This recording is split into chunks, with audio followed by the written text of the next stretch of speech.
growl of a dog. Another publication said that it was hyenas. Elsewhere it said the pluck of a violin, or violin backwards. Okay. There was a yodeler. Let's see if we have the yodeler. I'm sorry.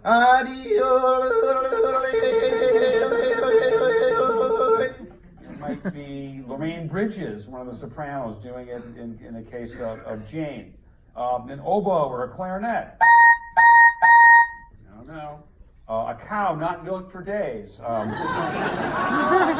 think I have that here. I don't know. Or it could be Johnny Weissmuller himself. So, but it doesn't sound like any of those things. Well, I mean, I tried to pursue each one of these. We're going to talk about this for a minute, so hang on your seats. So get ready for the deep dive. It's a deep dive. What exactly is the story behind this yell? Now, sometimes it was said in later times that it was Johnny Weissmuller himself, and that's not entirely an untrue story. Let's look at a little clip here from the Groucho Marx show from the mid-1950s. Johnny, just for old time's sake, could you give us the Tarzan yell just once? Huh? Oh, I haven't done that in years. I don't know if I can do it. All right, you can. If I can do it, you can do it. Come on, go.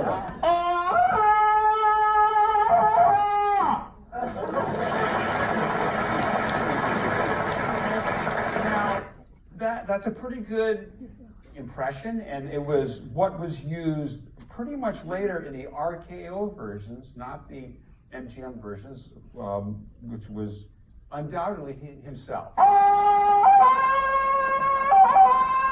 But that is not. Okay. So if you go back to an article in the LA Times here from a long ago, it's an interview with Johnny Weissmuller, and they asked him about doing the yell, and he says, well, I try it and I kind of run out of air, so it's really the sound people that do it, okay? And there's no more information than that. So it gives you a clue that there's something more than just a human voice here, and it is love advice as well. The only thing I could really do in pursuing this was to try these things myself, to do a empirical study. So taking the Tarzan yell, and if you look at a picture of it, you can put an audio waveform, play a sound, you can look at a waveform of the shape, the volume of the sound, and you notice something very interesting about it, in that it's completely symmetrical. Now most sounds, they have a beginning, a middle, and end, and they're a different shape throughout. But this is the same, it's reflected upon itself. Aha, that tells you something. If you look at it a little closer, you can actually see that the symmetry is what you get. Now, when you're a sound person, you realize when you play a sound forwards, and then you play it backwards across the sound head, as you did in tape days, you get what's called a forwards and backwards sound. You can sometimes splice the forwards part to the backwards part, and then it extends the sound and makes it last for a long time, and it cuts together perfectly because you're never really stopping the sound itself. It's cutting to itself in reverse. Hard to explain that. So Ben, you became really obsessed with I'm this. totally obsessed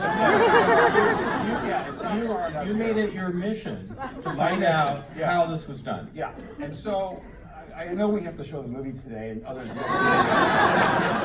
We'll be in the lobby to discuss this. I'm going to say that the sound was a palindrome, which means it's the same forwards as backwards. I'll be on your test later. I had a musician listen to it and had him give me what he thought those notes were.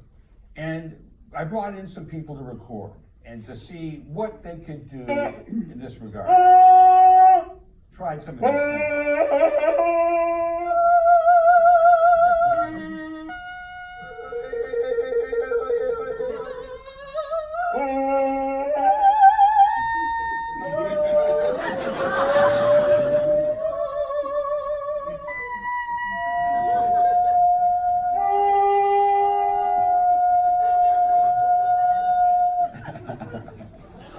Okay, so we're getting close to the answer.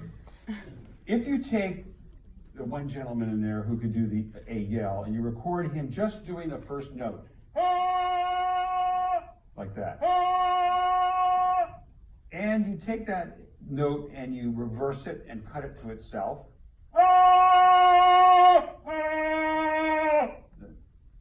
okay.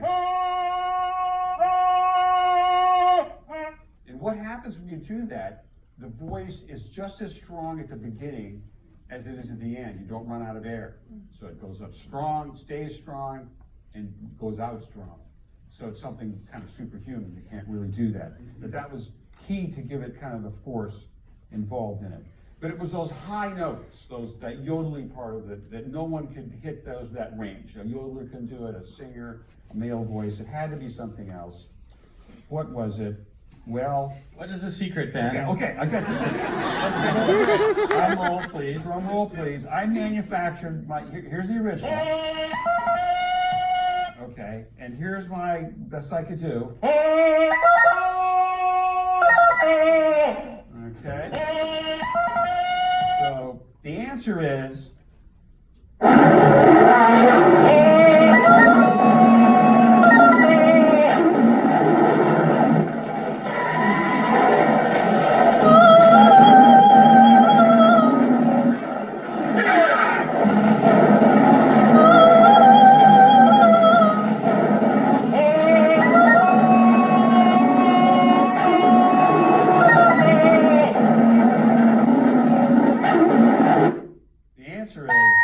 The violin. I mean, I think that's a clarinet. I was Ben. reading my notes here.